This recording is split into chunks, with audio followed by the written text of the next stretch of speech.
கிறிஸ்துவுக்கு அன்பானவர்களே, இந்த நாளுக்காக ஆண்டவரை ஸ்தோத்திரிக்கிறோம். யாத்திராகமம் 20ஆம் அதிகாரம் 12ஆம் வசனத்தில் வாசிக்கிறோம். உன் ஆயுசு நாட்கள் நீடித்திருப்பது உன் தகப்பனையும் தாயும் கனம் பண்ணுவாயாக என்று எதிர்த்து பார்க்குறோம். ஆண்டவர் இஸ்ரேல் ஜனங்களுக்கு மோசை மூலமாக கொடுக்குற கட்டளை என்ன தெரியுமா? தேவ பிள்ளைகளே, உன் தாயும் தகப்பனும் உனக்கு ஆயுசு நாட்கள் நீடித்திருக்கணும் அப்படின்றா தேவ பிள்ளைகளே என்ன பண்ணுறது? தேவ பிள்ளைகளே, உன் தகப்பனை தாயும் கனம் பண்ண வேண்டும். இன்னைக்கு நிறைய முதியோர்கள் வந்துட்டு காரணம் என்ன? சரி, ஒருவேளை பிள்ளை வெளிநாட்டில் இருக்குது, பிள்ளையை பராமரிக்க முடியல பெற்றோர்களை, அவங்க முதியோர்களை விட்டால் பரவாயில்ல. ஆனால் இங்கே இருந்துட்டு தேவ பிள்ளைகளே அநேக பெற்றோர்களை முதியோர் இல்லத்தில் விட்டுருந்தாங்க. அவங்களுக்கு செய்ய வேண்டிய கணத்தை செய்யலை. சரியான நேரத்துக்கு எத்தனை தாய் தகப்பனுக்கு என்ன பண்ணல, நேரத்துக்கு அவங்களுக்கு உதவி செய்கிறது இல்லை. தேவ பிள்ளைகளை சாப்பாடு கொடுக்கறது இல்லை. தேவ பிள்ளைகளை வயது ஆனதுக்கப்புறம் அநேகர் தாய் தகப்பனை கணமே வழி நடத்துகிறதே இல்லை.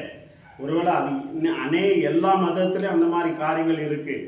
ஒருவேளை வேதத்தை அறிஞ்ச கிறிஸ்தவர்களுக்கூட அநேகர் என்ன பண்ணிடுறாங்க, எங்கள் கன்னியாகுமரி மாவட்டத்தில் பார்த்தீங்கன்னா அநேக முதியோர்கள் இருக்கிறது.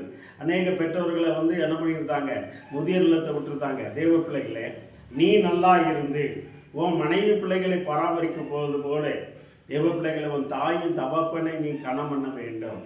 வயதான காலத்தில் முதிர்வாயின போது தாயின் என்ன பண்ணாத, நீ வீட்டை விட்டு விரட்டாத.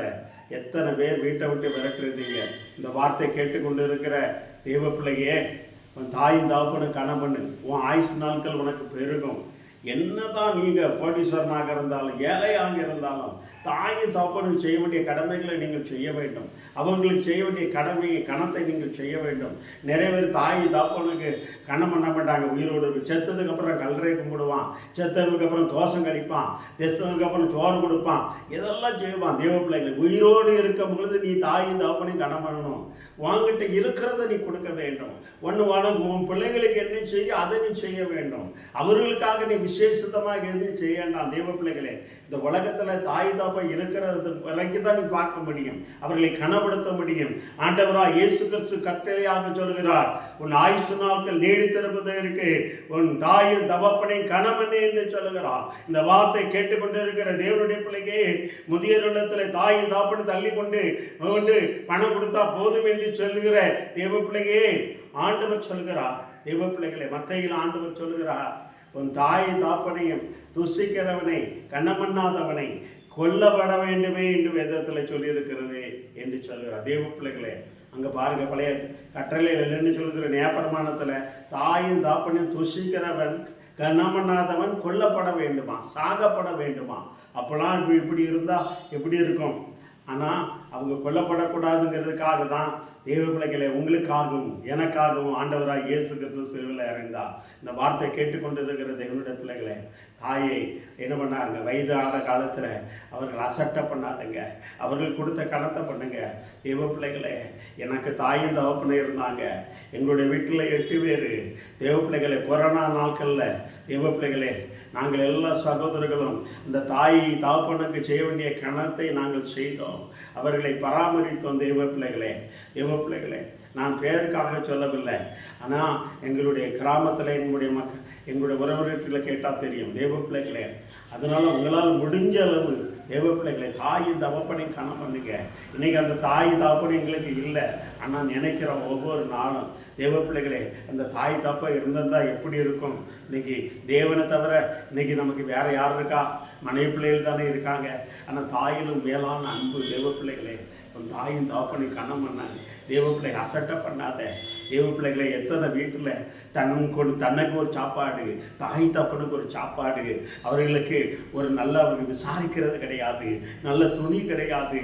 எத்தனை பேர் தேவ பிள்ளைகளே, எத்தனை பேர் இந்த கன்னியாகுமரி மாவட்டத்தில் கன்னியாகுமரியில் பார்த்தீங்கன்னா தாய் தப்பனை பராமரிக்க முடியாதுங்கிறதுக்காக நார்த்தில் இருந்து ராஜஸ்தானில் இருந்து இந்த கன்னியாகுமரியில் என்ன பண்ணுறாங்க, சுற்றுலா வரவங்களை ரோட்டில் விட்டுட்டு போயிடுறாங்க. தேவ பிள்ளை எவ்வளோ பரதமான பாருங்க. பிச்சை எடுத்து அநேக தாய் தகப்பனு தேவ பிள்ளைகள் கை விட்டுட்டு இருக்கிறதுக்காக பிச்சை எடுத்து சாப்பிட்றாங்க. ஒரு தகப்பனை எனக்கு தெரியும், ஒரு நாள் ஐயா ஏதாவது கொடுங்கள் என்று கேட்டார். உடனே என்னோடதுல இருந்து ஒரு 10 ரூபா கொடுத்தேன். அவர்கள் சொன்னா, நான் கேட்டேன், ஐயா உங்கள் பிள்ளைகள் என்ன செய்கிறது என்று சொல்லி. ஐயா என் பிள்ளைக்கு நான் வீட்டை எழுதி கொடுத்து விட்டேன். ஃபஸ்ட்டு உள்ளே படுக்க வைத்தாங்க. ஒரு 2 மாதம் கழித்து திறனையில் வெளியில் படுக்க வைத்தாங்க. அப்புறம் ஒரு 4-5 மாதத்தில் என்னை வீட்டை விட்டு விரட்டி விட்டார்கள் என்று சொன்னார்கள். எனக்கு அருமையான தேவனுடைய பிள்ளைகளே, அந்த தாப்பனுடைய உள்ளம் எவ்வளோ கொதித்திருக்கும். தேவ பிள்ளைகளே, உங்களை பெற்று வளர்த்து உங்களுக்கு வீடு வாசலை ஏற்படுத்தி கொடுத்து படிக்க வைத்து இருக்கிற அருமையான உங்களை உயர்த்து நல்ல ஒரு வேலையை எடுத்து கொடுத்து இதுவரைக்கும் வழி நடத்தின உங்கள் தவப்படி தாயும் நீ கண்ணமண்ணாவை விட்டாயா? தேவ பிள்ளையே, உன்னுடைய மரணம் எப்படி இருக்கும் தெரியாது. ஆனால் தேவ பிள்ளை உன் தவப்பனுக்கும் தாயுக்கும் செய்ய வேண்டிய கணத்தை செய்ய. உனக்கு முடிவு எப்போ வரும்னு தெரியாது. வேத வசனம் சொல்கிற சடிதில் எப்போ வேணாலும் நடலாம். ஆனால் நீ இருக்கிற 60 வருஷம் 80 வருஷம் உன் தாய் தாப்பன் இருக்கிற வரைக்கும் நீ கணம் பண்ணு. அவங்களுக்கு செய்ய வேண்டிய கடமை செய்ய. உடம்பு சரியில்லை ஆஸ்பத்திரிக்கு கூட்டு போ. தேவ பிள்ளைங்க அவங்களுக்கு என்ன வேணுமோ முதிர் வயதில் அவங்களுக்கு செய்ய வேண்டிய கடமைகளை நீ செய்ய. தேவ பிள்ளைகளே, தேவ பிள்ளைகளே, என் தாப்பனாரத்தில் நான் கேட்பேன், அப்போ அவங்களுக்கு என்ன சாப்பாடு வேண்டும் என்று சொல்லி கேட்பேன். என் தாப்பனார் பிரியமாக வடை சாப்பிடுவார்கள். தேவ பிள்ளைகளே, ஆனால் நான் அவர்களுக்கு பிரியமானதை வாங்கி கொடுத்துருக்கிறேன். அவர்கிட்ட கேட்டு போய் உங்கள் இஷ்டத்துக்கு நீங்கள் எதுவும் வாங்கி கொடுக்காதுங்க. அந்த தாப்பனார்கிட்ட கேளுங்க, அப்பா நான் உங்களுக்கு என்ன செய்ய வேண்டும், அம்மா உங்களுக்கு நான் என்ன செய்ய வேண்டும், என்ன வேணும்னு சொல்லி கேட்டு செய்யுங்க. ஏதோ ஏன்னா தானே சாப்பாடு வச்சுட்டு அப்படி இப்படி தூக்கி போடாதங்க. தேவ பிள்ளைகளே, ஏன்னா தானே ஏதோ பொருள் வாங்கி அப்படி வச்சுட்டு போவாதங்க. தேவ பிள்ளைகளே, நான் அதனால வேத வசனம் சொல்லுகிறது, உன் ஆயுசு நாள் நீடித்திருக்கணும். தேவ பிள்ளைகளே, உன் கையின் பிரியாசம் ஆசீர்வதிக்கப்பட வேண்டியதா. உன் தாயின் தவப்பனை கணம் பண்ணு. தேவ பிள்ளைகளே, கண்களை மூடி ஜெபம் செய்வோமா? ஆண்டவரே, உன் ஆயுசு நாட்கள் நீடித்திருப்பதற்கு உன் தாயின் தவப்பனை கணம் பண்ணு சொல்லியிருக்கிறவரே. ஆண்டவரே, இந்த தாயின் தவப்பனை கணம் பண்ணத்தக்க நீ கிருபை செய்யும்படியா ஜெபிக்கிறோம்ப்பா. எத்தனை பேர் தாயின் தாப்பனை முதியோர் உள்ளத்தில் விட்டு கொண்டு இருக்கிறாங்கப்பா. ஆண்டவரே, அப்பா தாயிலும் அப்பா தாப்பனை தாயை நேசிக்க, தாப்பனை நேசிக்க, அப்பா தாப்பனை நம்முடைய கட்டளை கை கொள்ள நீர் இப்பொழுது இந்த வார்த்தை கேட்டுக்கொண்டு இருக்கிற ஒவ்வொரு பேரும் நீ பேசும்படியா செரிக்கும். நம்முடைய கரத்தில் ஒப்பு கொடுக்கிறானப்பா. வழி இடத்துக்கு ஆசீர்வதிங்கப்பா. இயேசுவின் நாமத்தாலே ஆசீர்வதித்து ஜெயம் எடுக்கிறோம். நல்ல தந்தைங்க. ஆமென், ஆமென். தாய் தாப்பனை கணம் பண்ணுங்க.